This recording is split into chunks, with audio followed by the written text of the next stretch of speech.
I am thrilled to participate in the Dance Prix de New York.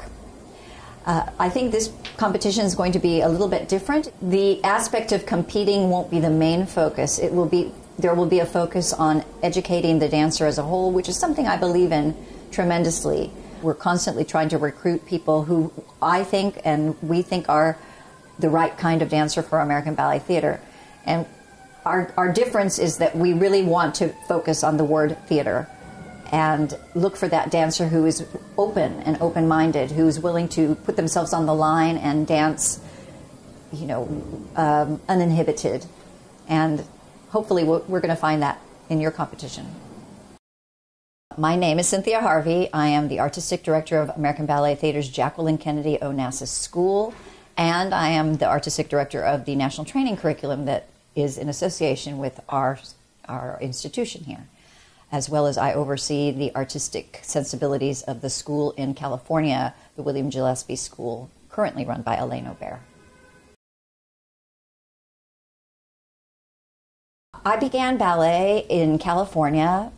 I'm not going to tell you how many years ago that was. It was a long time ago, in a very small school. But the way it started was that my sister and I joined a summer program, a YMCA summer program, and I was the smallest one. And my teacher said, Mrs. Harvey, to my mother, she said, your daughter is bored. She learns very quickly, and she's waiting for all the other girls to catch up. But then my mother pulled me out. She said, it's not for you. So I joined that school, the Novato School of Ballet in Northern California. And I trained with Christine Walton up until I came to ABT. But I did summer schools at San Francisco Ballet. I was with the Marin Civic Ballet, which is a regional ballet association in California, and went to the National Ballet of Canada summer school before coming to American Ballet Theatre. And at the time I came to American Ballet Theatre, I was under the directorship of Patricia Wilde and Leon Danelian. And then I stayed in the school for 9 months. American Ballet Theatre had an audition. I auditioned. It seemed like a forever process. There were 2 weeks of auditions where we took class with the company every day, and nobody said anything, nobody said anything. Finally, I knocked on Lucia Chase, the director at the time. I knocked on her door and asked, what's going on? We all want to know if any of us got in. And she said, oh, yes, you did, very casually. So I got in. And that's kind of the beginning of the story. I was extremely shy. So the idea of going to a class where I didn't have to speak was wonderful. I loved the serenity of ballet where you could focus in on yourself and work on things. I've always liked a challenge. So the aspect of trying to achieve things in class was and is still very important to me. So I auditioned when I was 16 for American Ballet Theatre and ended up getting in as an apprentice in the April of that year. But in July, John Neumeier, who was staging a ballet called Baiser de la Fée, chose me over a company member, and that girl left the company, gave me a door in. I was 17, which was quite young at the time, and luckily my family, my mother had moved over here, so it was much easier for me to manage being in New York on my own. And aside from family, of course, I had the wonderful ballet masters at ABT. I was particularly fond of Michael Land, and I think he was equally fond of me.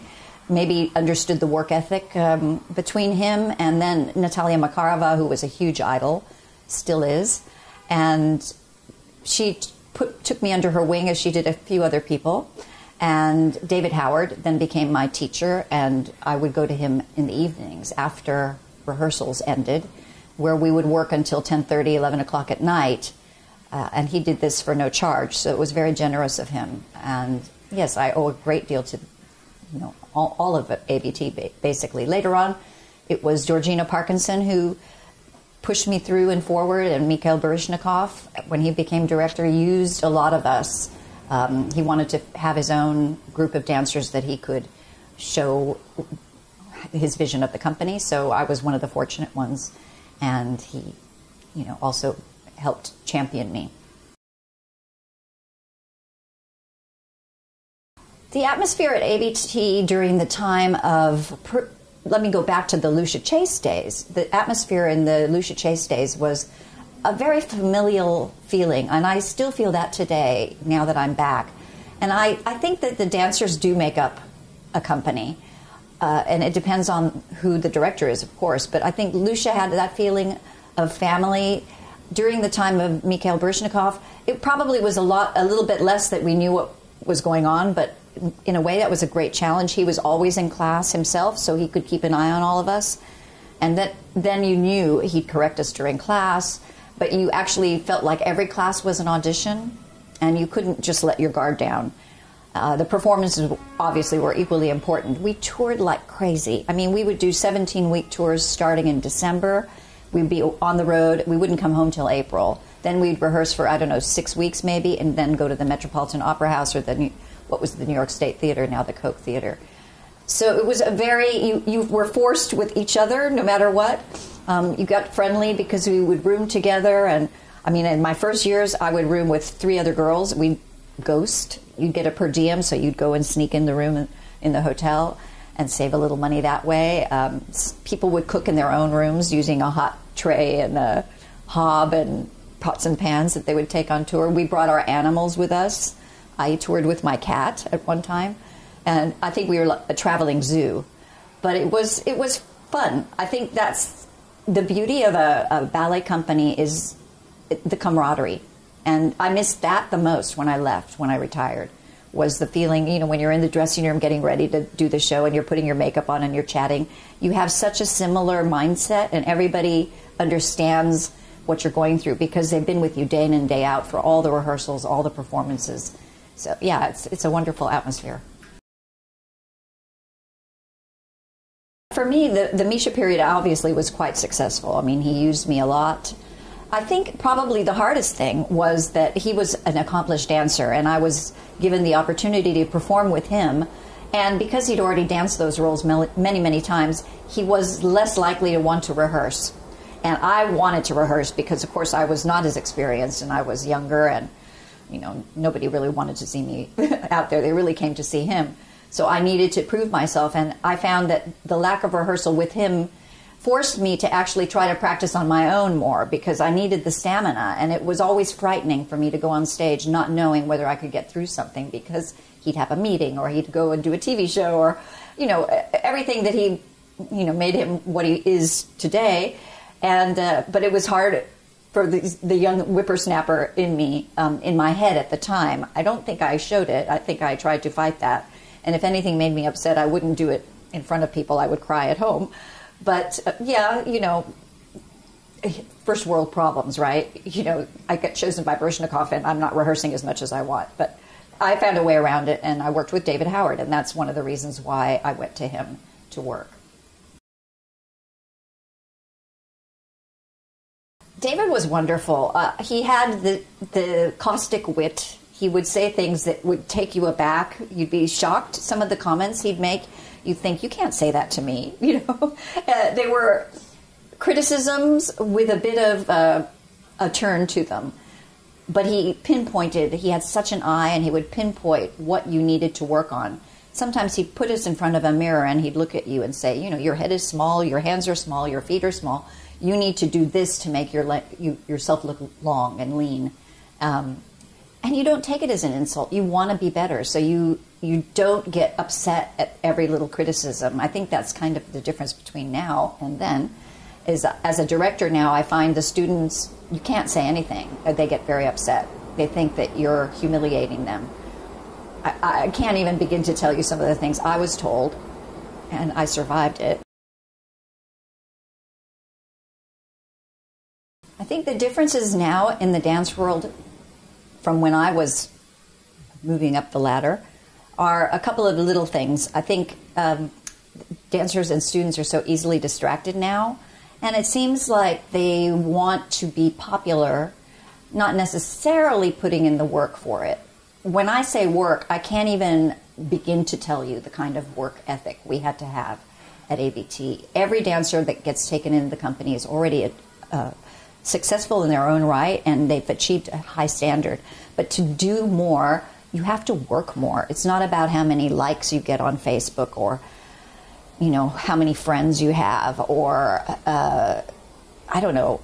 it's not quantifiable. In fact, it's just internally wanting to work to be better. And that, I find, is a little bit less the popular thing to do these days. Also, this aspect of not being able to take criticism in the same way. I think it's very important for students and teachers to understand the style of the dance that they are dancing. One of the things that's interesting about American Ballet Theatre, certainly under Kevin Mackenzie's direction, is that when he's looking for a dancer who's unfussy, who doesn't have a lot of stylistic nuance, so that they can adapt to the different styles. We do ballets that Alexei has reconstructed from Petit Pas. We have Mark Morris in the repertoire. We do some La Sylphide, which is a Bournonville, and Les Sylphides, again, very stylized Petit Pas, Fokine, sorry, Fokine ballets. And it's very important that dancers know their ancestry, their history. The style of which they dance cannot look the same for every ballet. Otherwise, it is boring. And when you hear people writing books about, ballet is dying, for me, the reason is because the people who are doing them are not doing what made it exciting in the first place. First of all, musicality. That's hugely important.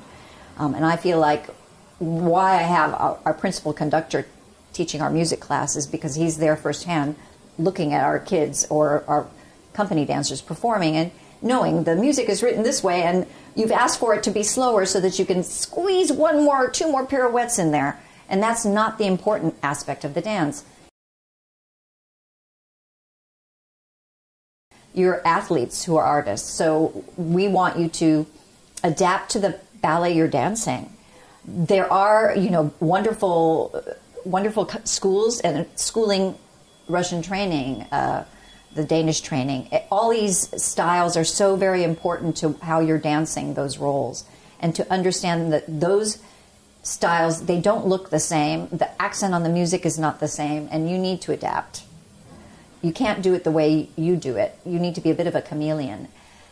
To understand the history that came before you can only enhance. We're not asking people to dance old-fashioned or what you perceive to be an old-fashioned style, but to understand where it all came from so that you can take that information and enhance your performance. So using the past to inform your current state is what we think is important.